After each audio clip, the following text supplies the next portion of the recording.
It's pretty crowded and noisy. I know it's not everybody's cup of tea, but I find it calming. A night out. All sorts of people go there, you know, the regulars, but everyone keeps to themselves. Everyone's busy trying to leave the place richer than when they arrived. Everyone wants to win enough so that they don't have to come back. I usually take the bus there after work. The casino has its own special bus.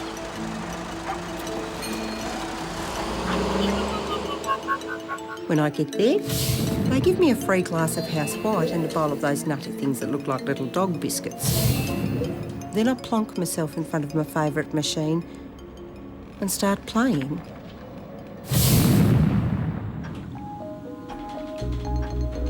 Going to the beach is one of the most relaxing things to do. It's good for the soul. It's like meditating. Looking at all the flotsam and jetsam. If I find something valuable, then that's a bonus. Mostly I find things I don't want. All kinds of rubbish. It's amazing how much rubbish is hidden. Hidden by people. Hidden by the drifting sand. At low tide, particularly if it's the end of the day, you can see where people have been. See things that people have discarded, things that are no longer important to them.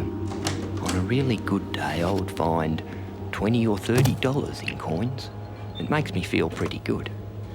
I feel better if I find an engagement ring or a wedding ring. I can really get something for those.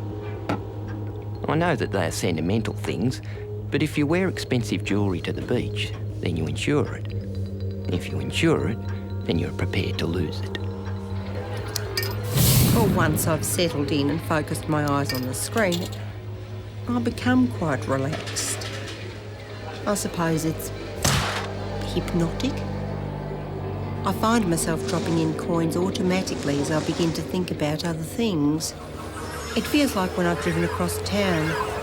Well, I can't remember if all the lights were green. I try not to spend more than I'm prepared to lose. $20 or $30 max. Sometimes 50 or 60. Well, it depends. Last year, someone on the machine next to me won $5,000. That's how close I've been.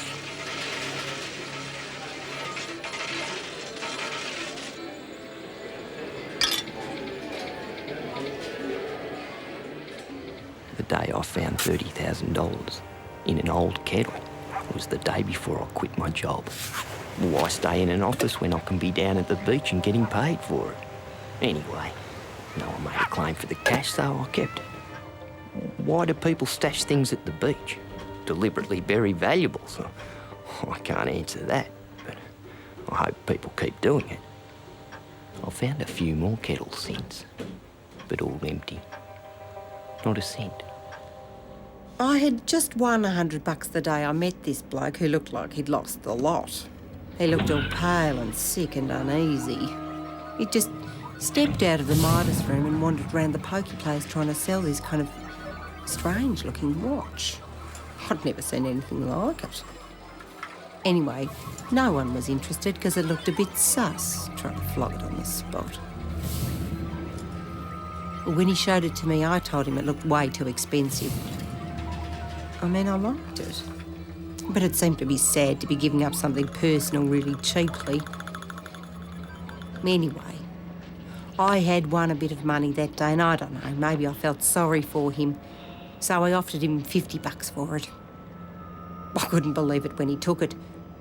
The watch was probably stolen or something. The most memorable moment, well, the strangest moment, was a few days after finding the kettle with all the money. I find this watch, this amazing watch. It was still attached to someone's hand, a severed hand. I mean a whole forearm cut off at the elbow. Very strange. The watch was waterproof, but it had stopped. I remember looking at the watch and wondered if that was the time the person died. I've often wondered why people don't report these sorts of things to the police. Don't get involved. At that precise moment I realised why, and so I reburied the arm and left the beach. Maybe I should have reported it to the police, but I guess it was like finding a dead dog. You don't try and locate its owner, you just leave things be.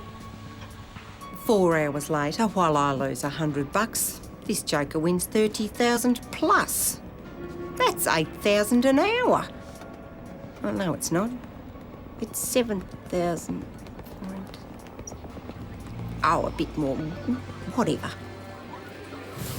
On his way out, he was really keen to buy back the watch.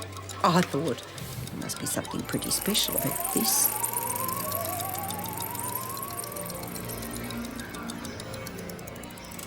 Well, then he got all panicky because I was hesitating. He quickly offered me $500 for it. So I took it. Well, who wouldn't? I couldn't believe my luck. Maybe it was worth more. For the first time, I left the casino with more than I'd started.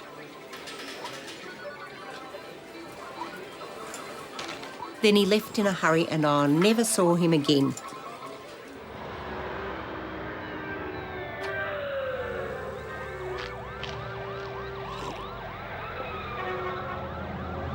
Oh, a week later, I go to the cash swap shop to buy back a ring I'd sold there a while back. But it was gone. I don't know what price they got for it. Doesn't matter, I suppose. I wondered if the new owner ever thought about the history of the ring. You know, where it's been.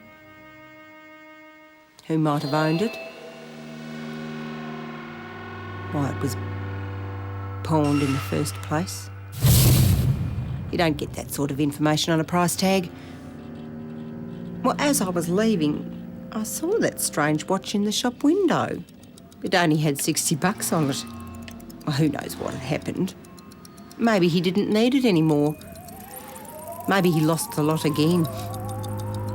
It doesn't work as well as it used to, but I bought it anyway.